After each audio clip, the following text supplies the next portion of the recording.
Alright guys, welcome to honey hole angling, the fly tying. Today we're going to be tying a variation of Egan's headstand, which is a carp fly. I actually had a successful weekend on this fly just this past weekend, so highly recommend it. First I'm tying on the dumbbell eyes. I'm using fancy brass dumbbell eyes in black nickel just because they look really nice, but realistically you can use any dumbbells you have access to, or if you prefer like double pupils or bead chain. You know, sometimes it might not hurt to have some with bead chain just to have a lighter presentation. I'm figure 8ing these eyes on, and I want to get them as tight as I can. That way they don't spin around the hook. All right, next I'm going to tie in some wire. I'll start them right behind the eyes. And you could either stack your thread wraps right next to each other, you can do open wraps, it doesn't really matter. The important thing, I like to think it's important, is as you wrap, you want this wire to kind of work its way to the side of the hook. It just helps to keep out of your way when you're actually tying the rest of the fly. And I'm gonna go, this is a barbless hook, but I'm gonna go just past where the barb would be. As you can see, about halfway down the bend there. Next, what I'm going to do is I'm going to tie in a rabbit tail. Now what I've done is I've cut a little strip of rabbit hide from the zonker. And the easiest way I find to do this is kind of work those fibers all in one direction and fold this leather in half. So now I've got a good clump of hair that I can control, and if I let go it doesn't go all over the place. I'm going to take this, I want it to be about as long as the shank of the hook. I'll tie it in right where we finish tying that wire. A couple tight wraps. Rabbit hair is really slick, so if you don't do the tight wraps, it's going to want to spin on you. So I'll get it set, do a couple more wraps, and then the beauty about this leather, so you can just grab the leather now, pinch it again, kind of twist, and trim the butt ends off, clean and easy. So I'll kind of, doesn't have to be perfect because we're going to cover this in dubbing, but I'll kind of wrap over the butt ends. If you got some longer ones there, you can trim them out.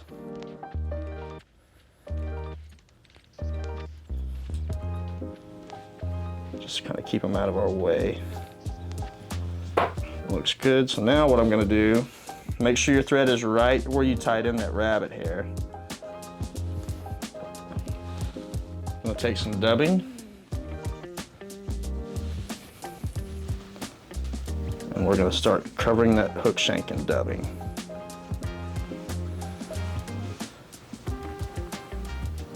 So what I'm doing here, it's called a dubbing noodle. I'm just grabbing little bitty pinches of this dubbing and spinning it onto the thread. Sometimes if you lick your fingertips, it makes it a little bit easier to control. So I'm going to start again right up against the rabbit and work my way forward. Now if you want to do a perfect taper, you might have to go back and forth a little bit. You don't really need the perfect taper here. And if you didn't put enough in your noodle the first time, which normally I don't, you just add some more.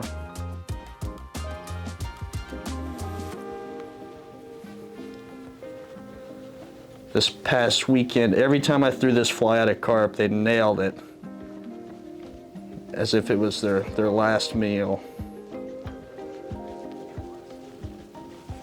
Well, I've got the people behind me whispering in my ear. Just gonna keep working. Sometimes when you're wrapping this this dubbing noodle, the dubbing will come loose around your thread. You can just, again, kind of lick your fingers and re-wet it and re-spin it and it'll be good to go. Now I'm taking a dry fly hackle, and I've trimmed it already, but if you look, I don't know if you can see it on the camera, I've pulled some of the fibers off of the stem. And that's where we're going to tie this in. I'm going to kind of lay it perpendicular to the hook shank and capture it that way. Normally what you would do if you're tying a dry fly is you would actually do X-wraps, just like you did the dumbbells, but we don't really need to do that here.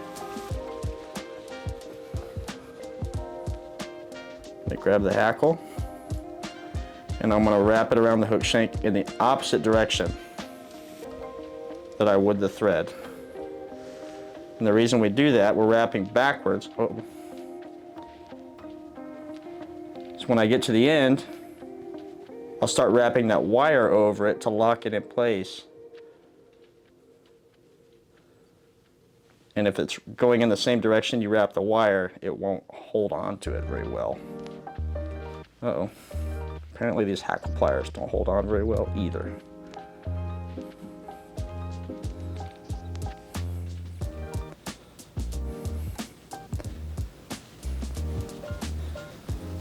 Oh, come on now.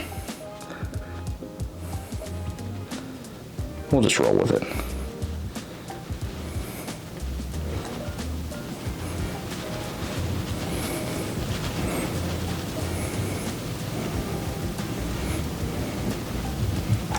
Once I get up here, I'll take my wire, kind of work it through my rabbit hair. Oh my gosh, if it happens again. Landon, start a counter. There's my wire at, right there.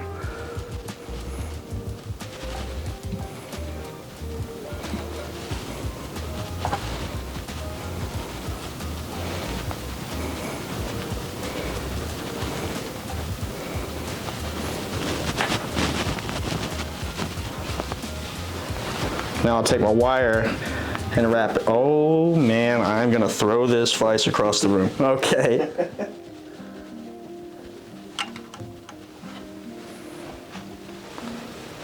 See, this is real life fly tying. This is the kind of stuff that actually happens.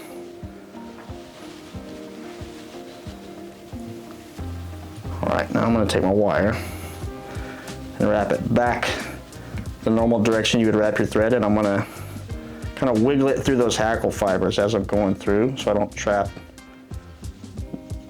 well, I attempt to not trap any down. You'll trap some, but it's not a big deal. Now that I've got that wire started, I can pull the hackle pliers off, and the hackle's not gonna go anywhere. And once I get through, capture and lock it in.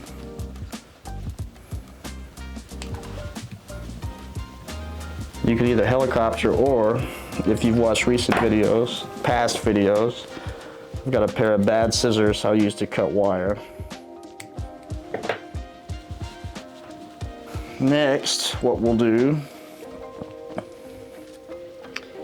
tie one rubber leg on each side.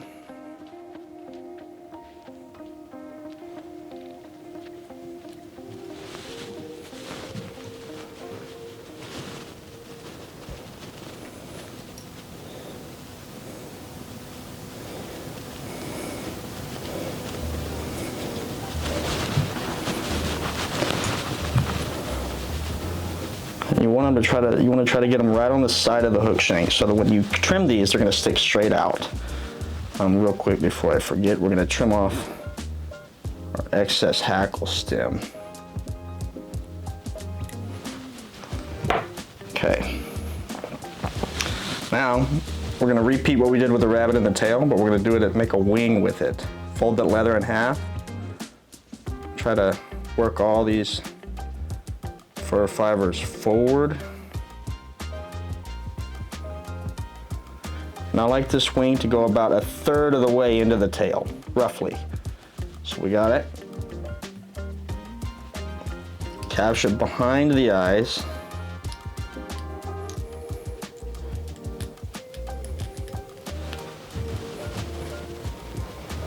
Come in and trim it out. And that Red Bull must be kicking in. I am shaky. Again, you don't need to trim them perfectly because we're going to cover this up in dubbing, but we want to expose our eye.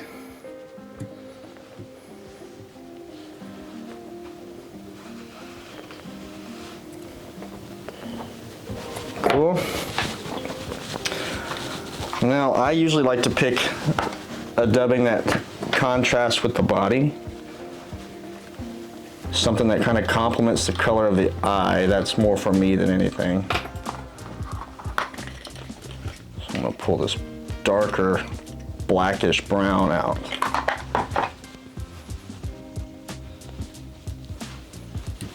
Uh-oh, that's not good. Broken thread, start the other counter.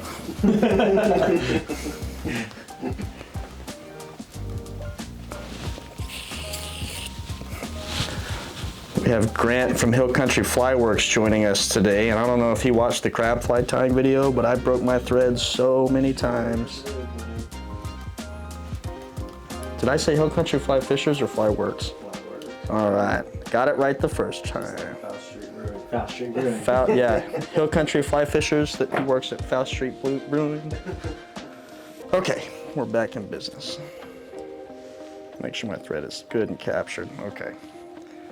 So I'm gonna take this dubbing, and essentially what we're doing, we're just trying to cover up our mess around the dumbbell eyes here. Again, sometimes you can use it, like I think the traditional Egan's headstand is a hot spot up here. So they use a bright orange, or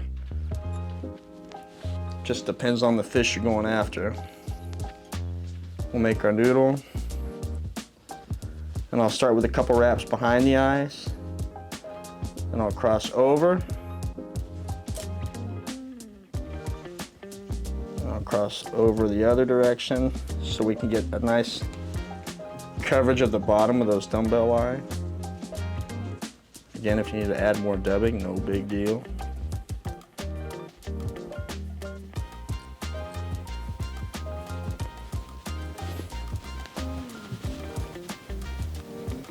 Then we'll try to get one wrap in front of the eyes. Pull off the excess dubbing. That happens a lot. And I'm gonna do a couple tight turns in front of that dubbing. Whip finish. And as I'm whip finishing, I'm trying to force that thread backwards toward the dumbbell eye so I don't crowd my hook eye. All right, hook eye is good. Now, this is a little silly, but I count the black dots on these legs. 1, 2, 3, 4, 5. Boom. 1, 2, 3, 4, 5. Boom. There it is. Variation of the Egan's headstand. Kind of pull it so you can see a little better. The Hackle helps to stand it up when it sinks down to the bottom. The tail will move, the rabbit moves real well. It's a cool fly. Catch you some.